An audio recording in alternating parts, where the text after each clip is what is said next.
Welcome back to Miles Reads. I'm Miles.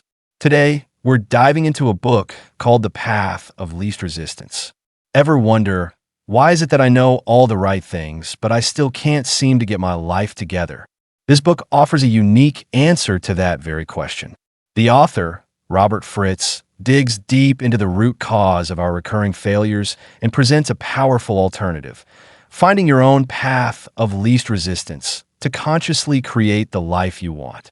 It might sound a bit abstract, but stick with me, and I'll break it all down for you. For nearly 30 years, The Path of Least Resistance has been a global classic. Its author has a fascinating background. He started his career as a musician. While composing, Fritz became deeply intrigued by the nature of creativity itself, which led him to develop a comprehensive theory he calls structural dynamics. He eventually made the study of the creative process his life's work, developing a course called Technologies for Creating TFC designed to help people unlock their innate creative power. People from all walks of life flocked to his seminars, from artists and scientists to top executives at major corporations. Among them was the renowned management guru Peter Senge, author of The Fifth Discipline. After taking Fritz's course in 1978, Senge was so inspired that the two co-founded a leading innovation consulting firm. Senge's subsequent research and writing have all revolved around innovation and creativity, which he considers his life's work. The book starts by addressing a common dilemma. Why do our attempts to change our lives so often end in failure? Think about the last time you decided to make a major change. Maybe you woke up one morning, fed up with feeling stuck, and resolved to turn things around. You bought the books, joined the online groups, and drafted an ambitious plan. But after a few days, the initial burst of motivation faded, and life quietly slipped back to square one. Or take weight loss. You commit to eating better and exercising, even skipping dinner for 3 nights straight. But on the 4th day, you can't take it anymore and rebound with a massive binge. With each attempt, you try harder than the last, but it feels like an invisible force keeps pulling you back to your starting point. You might make excuses, I'm just too tired lately, I'll start when work calms down, or I'm not feeling well, I'll try again when I'm better. Whether it's learning a new language, painting, or getting in shape, most of our efforts fizzle out. These so-called changes become a form of temporary self-soothing. Once we feel a little better about having tried, we're more than happy to collapse back on the couch, as if we're missing some fundamental force to keep us moving forward. So what's the real problem? The book offers a groundbreaking insight. We repeatedly fail because we are trapped in a problem-solving mindset.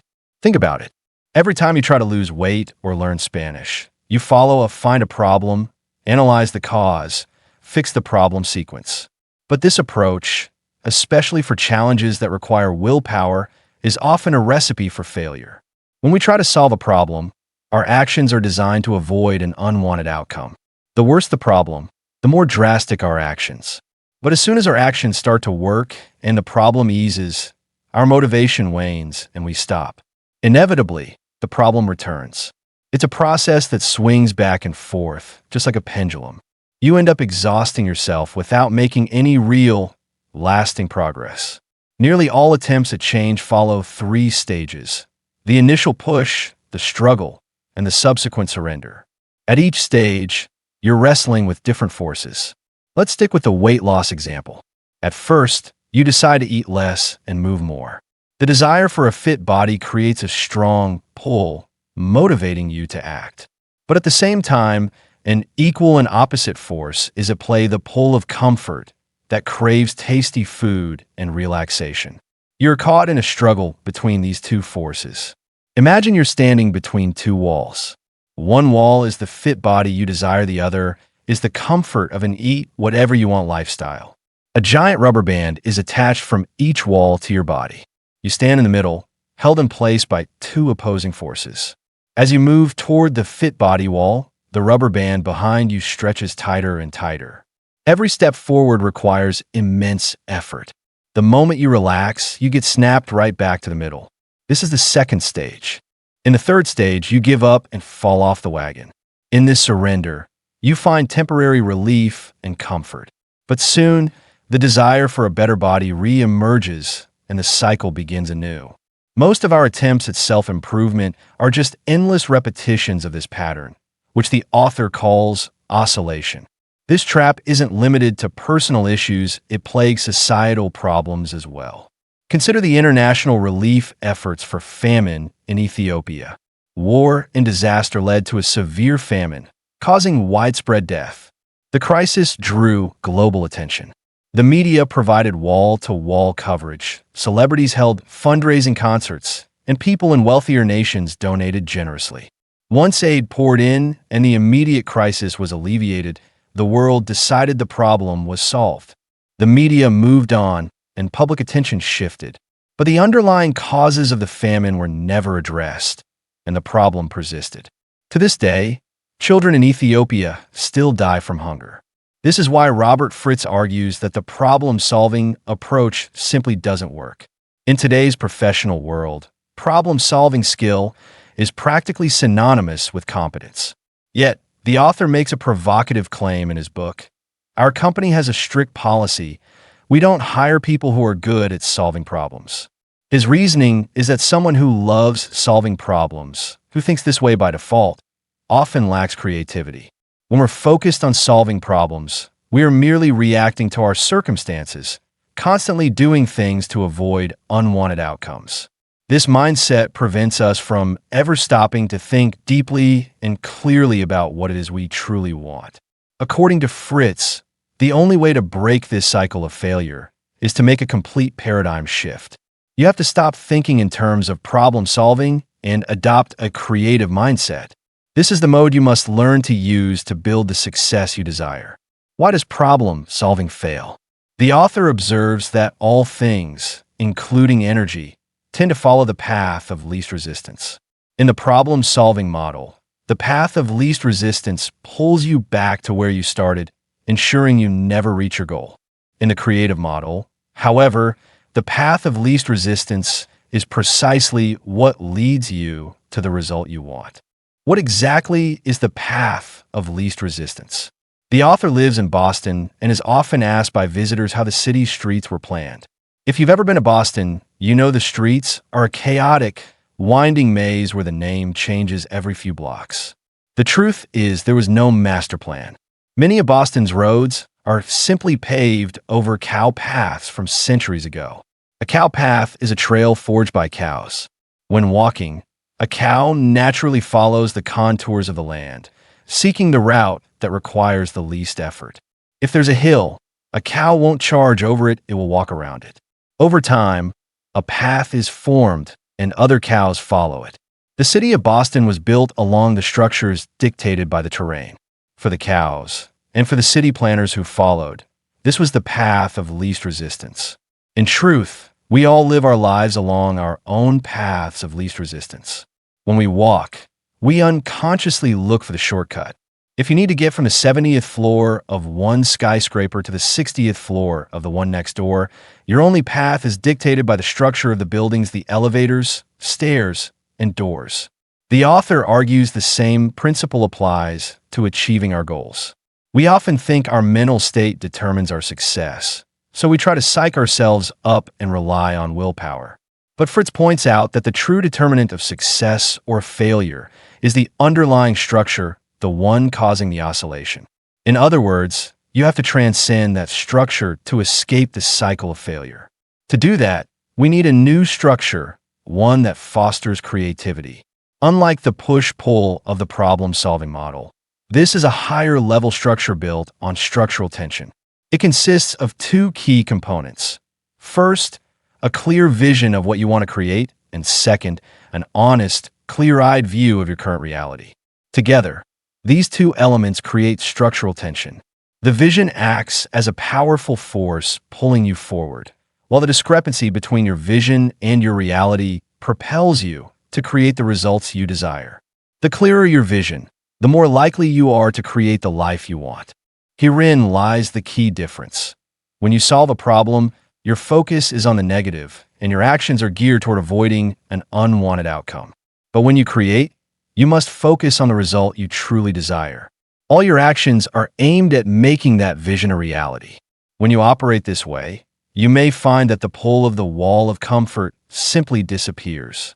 What happens when you apply the creative model to a problem like poverty? In Uganda, a development project that embraced this approach achieved stunning results. Instead of focusing on the dire circumstances, project leaders trained villagers in creative skills. They helped them to fully envision and define the lives, homes, and communities they truly desired. Soon, the villagers began taking action, step by step, to turn their imagined houses, farms, and hospitals into reality. They weren't focused on how bad things were, but on the beautiful results they wanted to bring forth from their own minds and hearts. True creation isn't about external circumstances. It springs from the visions and voices within us, which must be nurtured and ultimately expressed. Now, imagine yourself in this new creative structure. You have a clear vision, say, writing a novel. You also have a clear understanding of your current reality. You've read a few novels and have a certain level of writing skill. You now feel the gap between your ideal and your reality. Creators typically have a much higher tolerance for this discrepancy. In fact, they see it as their greatest source of motivation. To activate your own creative structure, you just need to do one thing. Seriously envision the result you want to create, then honestly observe your current reality and focus all of your attention on the final outcome. You might say, "I'm afraid to set big goals because I might fail. It's too hard, it's better to keep my expectations low." If so, you need to re-examine your goals. A clear, well-defined goal will pull you forward on its own. Furthermore, many of our goals fail because we rarely take a hard, honest look at our current situation. A dream ungrounded in reality is a recipe for failure. For example, if your reality is that you can barely write a 1,000-word article once a week, setting a goal to write a book in a month is setting yourself up for disappointment. Let's go back to the Boston cows. For a cow at the foot of a hill, reaching the top is the vision. Its current reality is that there is no path. A problem-solving approach might involve moving rocks and climbing straight up. But the cow creatively chose to bypass the obstacle, winding its way around the hill to the top. Only by accurately grasping both your current reality and your vision, and by creating structural tension, can you find your own path of least resistance, the creative path to achieving your vision. The creative process typically unfolds in 3 distinct stages: germination, assimilation, and completion. The first stage is germination. The most important thing here is to make a primary choice and then focus all your resources on it. Making choices takes practice and often involves the pain of letting other things go. Remember, you can only have one primary choice if you want to truly begin a creative journey. So, choose what you truly want, whatever it may be. Once you commit, you'll find that many of the things that used to bother you begin to fade away. Crucially, your choice should be based on a genuine creative desire, not on something you want to avoid. For example, choose to be a healthy person rather than a person who doesn't get sick. Sickness is not entirely avoidable, but health is a long-term, positive state. You can choose to live a meaningful life, not to avoid a mediocre life. Ask yourself right now, what do I truly want to have or create? Once you make this primary choice, you will begin to make a series of secondary choices. Should I watch TV or learn something new? That reinforce and strengthen it. Germination brings a rush of positive energy. It's like the early days of a startup, chaotic, yet brimming with passion and possibility. Director Alfred Hitchcock once said his happiest moments were during the conception phase of a film. Months before he started working with cameras, actors, and sets, he would be carried by the unique energy of germination, storyboarding the entire film, frame by frame, on notepaper. For him, the process of conceiving, writing, and preparing was far more thrilling than the actual shoot. Next, you enter the assimilation stage. Moving past initial uncertainty and worry, you start absorbing knowledge, spotting opportunities, and feeling that achieving your vision is entirely possible. You learn voraciously, assimilating a massive amount of information and feeling you can do anything. When you write, surprising new ideas flow from your pen. When you work, you feel an endless well of energy and motivation. This is one of the most wonderful periods in the creative journey, a sign of rapid growth. Finally, you reach the completion stage. Many people falter or get stuck right at the finish line, letting all their hard work go to waste. Think of the doctoral student who procrastinates for years, unable to finish their dissertation, or the engineer who gets bogged down in minor details, lacking the courage to make the final decisions needed to launch a project. We've all been there. You're just one step away, but you become afraid of the result and watch all your effort evaporate. Sometimes, when we finally finish, we think our work is garbage. Other times, we can't bear to let it go. The healthy mindset is simply to accept it for what it is. This is the work I was able to create at this stage. Tell yourself it's time to be done, finish it, and move on to your next creative journey. Many film directors can't stand to watch their own movies. They always see flaws or feel numb to the material from overexposure. But one film producer had a different approach. He treated his own films as an audience member. Before production, he said he mastered every detail, watching the vision of the film come to life. But when he watched the finished movie, he would pretend someone else had made it. That way, the funny scenes still made him laugh, and the moving parts still touched him, as if he were seeing it for the first time. His secret was to separate his identity as an artist from his identity as a viewer. It's not easy, but it's incredibly helpful. These three stages, germination, assimilation, and completion, each generate their own kind of energy. The energy from one stage propels you into the next. Germination pushes you into assimilation. Assimilation leads you to completion, and the energy of completion helps you launch a new creative process, a new germination. The author, a musician, once released 2 albums in 1 year. The first, Rainy Night on the Highway, took him 5 months to compose and produce. As he was finishing it, he began planning the second album, Symbols in the Air, which he completed in just 1 week. The creative process of the first album generated tremendous momentum that carried over into the next. The energy of creation doesn't diminish, on the contrary. It can grow exponentially. One completion gives you more power to continue creating. Of course, in the real world, the creative process is far more complex and difficult, and it can take a long time. Whether you want to write a novel or launch a project, you'll face countless hardships moving from germination to completion.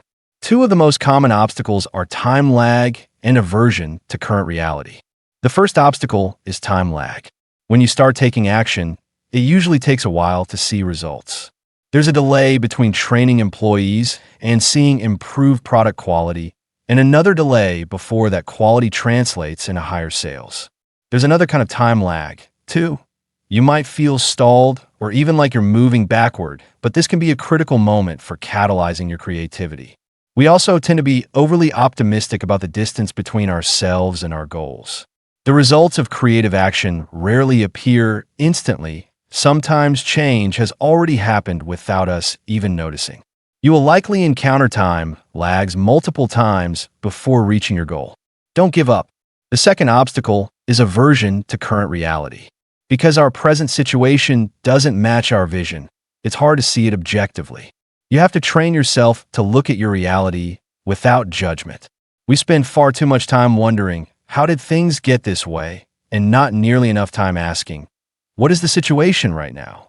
For example, a middle-aged couple is driving to the Grand Canyon. At their hotel that morning, they were told it was a 4-hour drive. After driving for 4 hours, they see no sign of the canyon. They're clearly lost. They finally stop at a rest area and get new directions. It's another 90 minutes away. For that entire 90 minutes, they argue about how they got lost and where they made the wrong turn. What they should have been focusing on was, where are we now? From this new location, how do we chart a course to the Grand Canyon? Dwelling on past mistakes is useless. Seeing your current reality clearly and reassessing its distance from your vision is vital in the creative process. You must tell yourself the truth without distortion, spin, or excuses. The author offers 4 key techniques to help you face your current reality. 1. Describe your current situation. Report the facts to yourself as they are, without analysis or commentary. 2. Describe where you want to go. State the outcome you want to create out loud. I want to go to the Grand Canyon. I want to be a writer. Say what you truly want, not what you think is possible. 3. Formally choose your desired outcome again. Reaffirm your choice in your mind. I choose to go to the Grand Canyon. I choose to become a writer. 4. Keep moving. Once you've observed where you are, where you want to go, and have formally made your choice, focus on moving forward. Don't get stuck in circumstances you don't like. If you hit a wall, look at the scenery, read a book, or shift your attention. A breakthrough will often follow. The mathematician Henri Poincaré was stuck on a difficult proof. After taking a short nap, he awoke with the solution. A chemist made a new discovery in his lab, but couldn't find a formula to explain it. He decided to take a bus ride into town, and as soon as he stepped onto the bus, the answer came to him. These aren't just flashes of genius, there's a scientific basis for them. The brain continues to work while resting or relaxing, and the break itself can stimulate creativity. So that is the core idea: how to find the path of least resistance to success by creating rather than changing. Nature's principle is that energy always flows along the path of least resistance. To achieve your goals, you need to learn how to get on your path of least resistance by using the creative process to move toward what you truly want. As you do, you will pass through different stages, each requiring a creative perspective. A pendulum on the wall is destined to swing back and forth. A rocket launched into space is designed to reach a destination. May you find your own creative path of least resistance and move steadfastly toward the life you envision. Here's to you finding your own path to success.